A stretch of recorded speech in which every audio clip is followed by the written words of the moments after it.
नमस्कार, आइजोम्स के इस खास बुलेटिन में आपका स्वागत है। मैं हूं आपके साथ सरफराज अली। हम आपको इस बुलेटिन में इस सप्ताह की बड़ी खबरों से अवगत कराएंगे, पर उससे पहले एक नजर डालते हैं आज की सुर्खियों पर। तेलंगाना विधानसभा चुनाव के लिए गुरुवार को हुआ मतदान, 64% मतदान हुआ। पिछली बार से काफी कम हुआ मतदान। 3 दिसंबर को आएंगे नतीजे। प्रधानमंत्री नरेंद्र मोदी आज दुबई में संयुक्त राष्ट्र जलवायु सम्मेलन को संबोधित करेंगे।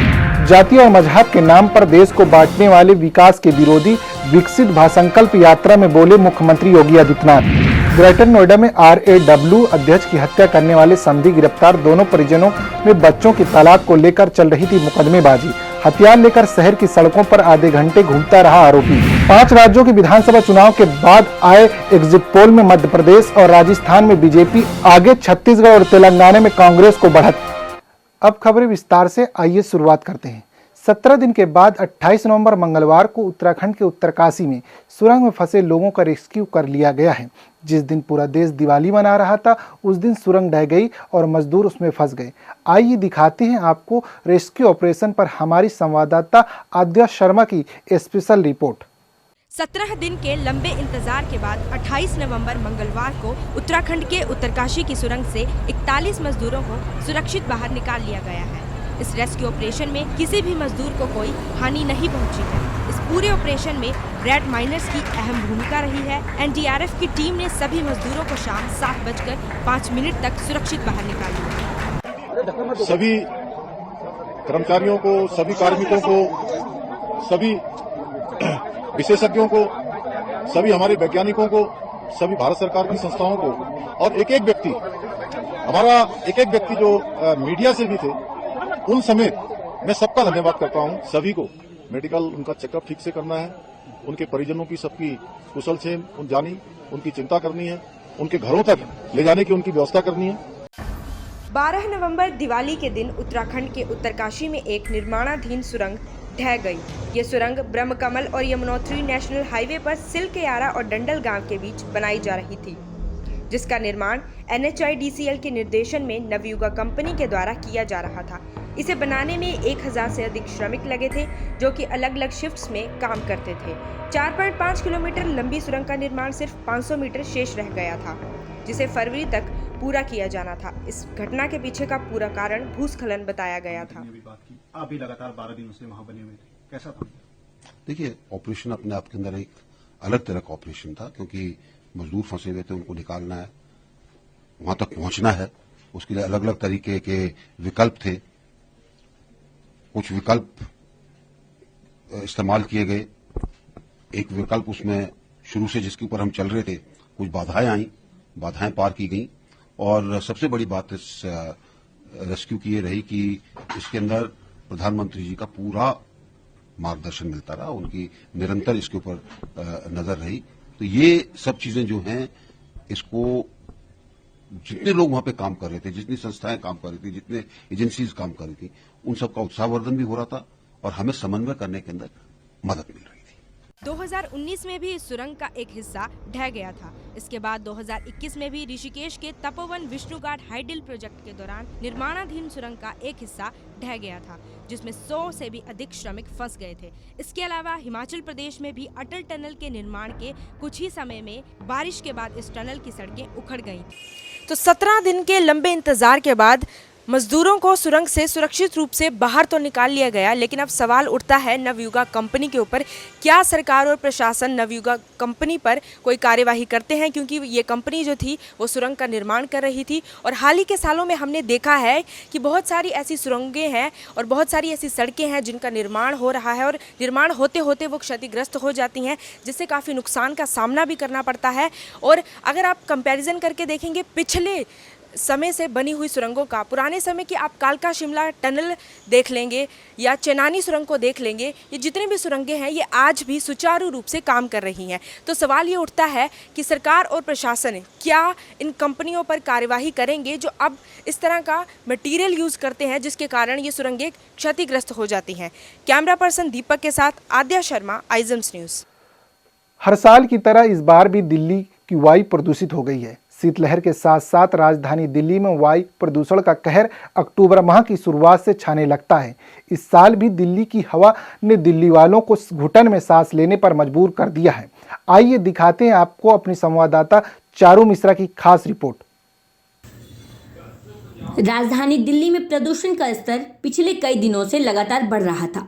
सोमवार और मंगलवार को नई दिल्ली के इलाकों में हल्की बारिश के बाद मौसम में बदलाव देखने को मिला। वहीं कुछ इलाकों में हवा की क्वालिटी में भी सुधार देखने को मिला। हालांकि कुछ इलाकों में AQI अभी भी गंभीर स्थिति में बना हुआ है। राजधानी दिल्ली का AQI 30 नवंबर को 356 दर्ज किया गया। दिल्ली के आनंद विहार का AQI 375, ITI जहांगीरपुरी का AQI 566, प्रशांत विहार का AQI 471 और अशोक विहार फेज 1 का AQI 421 पाया गया। बच्चे बीमार, हम बीमार, सब बीमार हो रहे हैं। रास्ते में आते हैं, ऑफिस आते हैं, इतनी दिक्कतें हो रही है, आंखों में जलन होती है।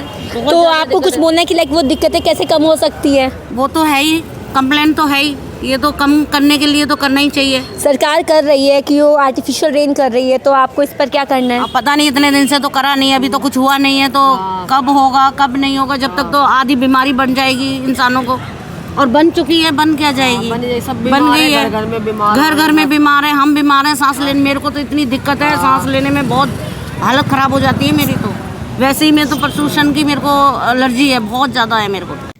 दिल्ली की हवा में मामूली सुधार होते ही वायु गुणवत्ता प्रबंधन आयोग ने ग्राफ 4 और ग्राफ 3 तहत लगी प्रतिबंधियां हटा दी गई है। इसके साथ साथ दिल्ली में BS3 पेट्रोल और BS4 डीजल कार पर लगी रोक भी हटा दी गई है। हालांकि ग्राफ 1 और ग्राफ 2 पर प्रतिबंध लागू रहेगा।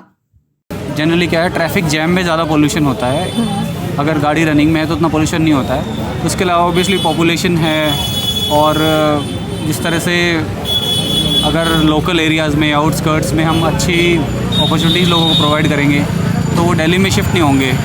तो इस वाले पे ना गवर्नमेंट कोई सोच रही है, ना हमारा भी इतना ध्यान नहीं है कि अगर हम लोकली लोगों को अच्छा अपॉर्चुनिटीज़ दें या उनके जॉब के लिए अच्छी इस तरह के अरेंजमेंट्स अगर कर सकें तो ये उनके लिए बहुत बेटर होगा। और लोग दिल्ली प्रदूषण मामले में 21 नवंबर को सुप्रीम कोर्ट में सुनवाई हुई। दिवाली से पहले जब सुप्रीम कोर्ट में सुनवाई हुई थी तो सुप्रीम कोर्ट ने पराली जलाने पर तुरंत रोक लगाने का आदेश दिए। इसके बाद ही सुप्रीम कोर्ट ने दिल्ली के बंद स्मोक टावर को दोबारा चालू करने समेत कई आदेश दिए। सुप्रीम कोर्ट में ऐसे वक्त में सुनवाई हो रही है जब आसपास के रहने वाले लोगों को इतनी जहरीली हवा में सांस लेने पर मजबूर होना पड़ रहा है। कैमरामैन शुभ के साथ चारू मिश्रा, एसएम न्यूज़। आजकल हर कोई सोशल मीडिया का इस्तेमाल करता है। सोशल मीडिया पर लोग अपनी फ़ोटो या वीडियो शेयर करते हैं। फेसबुक हो या इंस्टा या फिर व्हाट्सएप, आपने भी अपनी फ़ोटो अवश्य ज़रूर शेयर की होगी।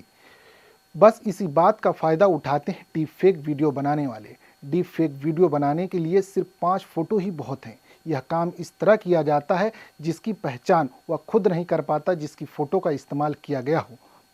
डीप फेक की असलियत जानने के लिए आप देखिए हमारी यह स्पेशल रिपोर्ट। बीते दिनों में आपने देखा रश्मिका मंदाना समेत काजोल, ऐश्वर्या राय, सारा तेंदुलकर, कैटरीना कैफ और आलिया भट्ट की डीप फेक वीडियोस वायरल हुई, जिन्हें देखकर सभी दंग रह गए। यहाँ तक कि AI से देश के प्रधानमंत्री मोदी भी नहीं बच सके।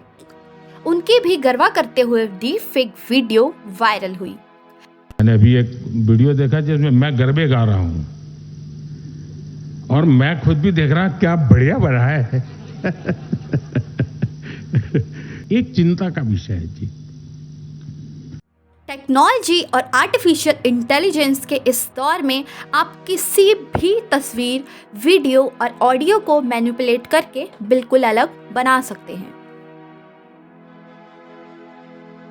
अगर आप AI का शिकार बनने से बचना चाहते हैं तो आप कुछ कदम उठाकर इससे बच सकते हैं। सबसे पहले अपना सोशल मीडिया अकाउंट प्राइवेट कर दीजिए। अब सवाल यह उठता है कि डीपफेक वीडियो और असल वीडियो में अंतर कैसे पता लगाएं? नंबर 1, जब आप वीडियो को ध्यान से देखेंगे तो व्यक्ति के चेहरे के हाव भाव, पलके झपकने के पैटर्न में अंतर पाएंगे। नंबर 2, लिपसिंग में फर्क व चेहरे की रंगत और स्किन टोन भी बदली नजर आएगी। नंबर 3, बॉडी मूवमेंट्स में फर्क होगा। नंबर 4, व्यक्ति झटके देकर चलते हुए नजर आएगा। नंबर 5, व्यक्ति की परछाई में भी गड़बड़ी होगी। डीफेक वीडियो जैसे मामले पर आप कानूनी कार्रवाई भी कर सकते हैं।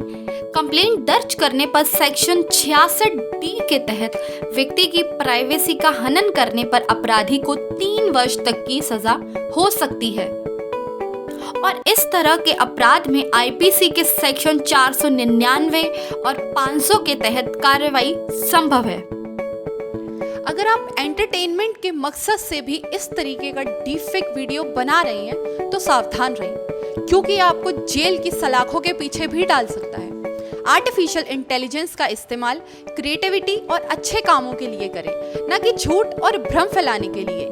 कैमरा पर्सन दीपक के साथ मैं दामिनी शर्मा, आईज़ोन्स। रणबीर कपूर की एनिमल फिल्म सिनेमा घरों में रिलीज हो चुकी है। इससे पहले एनिमल फिल्म की पूरी कास्ट ने दिल्ली के कनॉट प्लेस में लोगों के बीच धूम मचाई। दिल्ली में धूम मचाने के बाद क्या यह फिल्म पर्दों पर भी धूम मचा पाएगी? आइए दिखाते हैं आपको एनिमल फिल्म पर दर्शकों की राय। रणबीर कपूर अपनी अगली फिल्म एनिमल को लेकर काफी चर्चा में बने हुए हैं। इस फिल्म में असभ्य अवतार और खूंखार दमदार एक्शन में रणबीर कपूर देखे जाएंगे। एनिमल फिल्म को एक गहन लेकिन शक्तिशाली गैंगस्टर ड्रामा माना जा रहा है। ये फिल्म एक पिता और पुत्र के बीच के रिश्ते के इर्द गिर्द घूमती है, जिसे अनिल कपूर और रणबीर कपूर ने बखूबी निभाया है। तो जैसा कि पिछली फिल्म शमशेरा रणबीर कपूर की फ्लॉप हो गई थी, लगता है आपको कि ये हिट कर पाएगी शमशेरा से? जी बिल्कुल कर पाएगी। एक्चुअली शमशेरा जो थी वो भी उस समय हिट कर गई थी। अगर हिट नहीं होती तो इतने सारे क्राउड और ये सब नहीं होता। उस समय के समय शमशेरा जब रिलीज़ हुई थी फिल्म तब भी बहुत क्राउड था, और अगर शमशेरा हिट नहीं होती ना तो वो उतना ज़्यादा टर्नओवर या बजट में नहीं होती मतलब। तो मुझे तो यहाँ तक लगता है ये एनिमल फिल्म बहुत ज़्यादा हिट होने वाली है, बहुत ज़्यादा सबके अंदर क्रेज़ है। एंड मैं तो जा रही हूँ अपने मम्मी पापा को लेके, भैया मुझे देखना है फिल्म, मैं जा रही हूँ। तो मुझे लग रहा है पूरा 100% होगी। तो जैसा कि देखा आपने कि बहुत ही क्रेज़ देखा जा रहा है फैंस में। ये फिल्म एक्शन ड्रामा बदला रोमांस से भरपूर है, जिसका निर्देशन संदीप रेड्डी वांगा ने किया है। माना जा रहा है कि ये फिल्म अब तक की सबसे हिंसक फिल्मों में से एक होगी।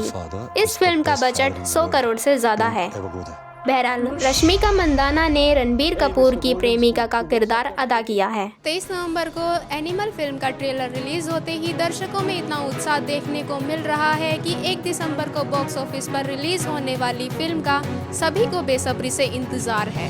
अब देखना बेहद ही खास होगा कि क्या यह फिल्म सनी देओल की गदर 2 और शाहरुख खान की जवान फिल्म को पछाड़ पाएगी या नहीं। कैमरा पर्सन दीपक के साथ मैं फ्रूटी, आईज़ोन्स न्यूज़। इस वक्त हम मौजूद है देव सिनेमा के बाहर, जहाँ पे अभी एनिमल का फर्स्ट शो जो है वो खत्म हुआ है। आइए जानते हैं हमारी जनता से कि उनको मूवी कैसी लगी। सर मूवी कैसी लगी आपको? रंजीत की एक्टिंग कैसी? सर मूवी कैसी लगी? जबरदस्त, 11 out of 10. Yes.